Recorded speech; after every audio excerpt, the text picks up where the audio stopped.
बस बजना चाहिए गाना।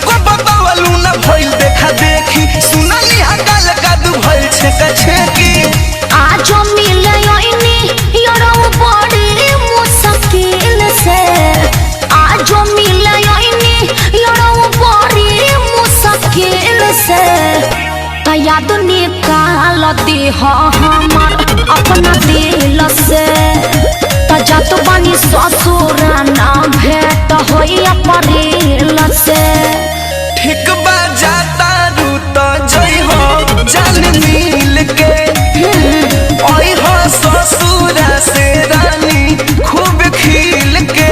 ठीक बा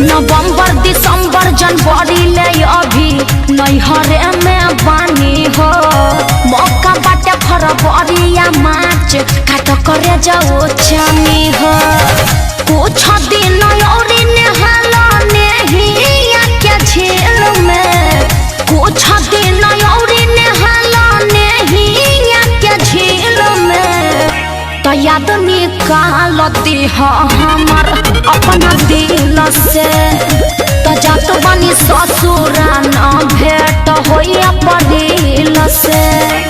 ठीक बा जाता रू तो जई हो जान मिल के।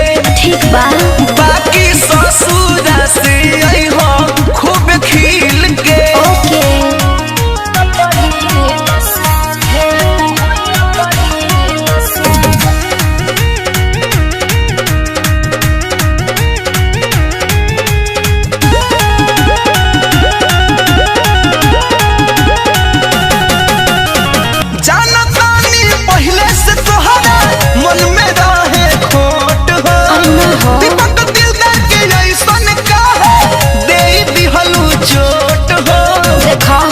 गलत मत समझना क्रिया खा के कहत बानी जाइब न हम हो बदल हो तोहरे लाजी अब मरब अखिलेश बीरबल हो कुआर रहनी जबले मजा देनी सच फील से कुआर रहनी जबले मजा देनी सच फील से तो याद निकाल दे हमर अपना दिल से तजात बानी ससुर ना भेट होइया परिल से। ठीक बा जाता रू तो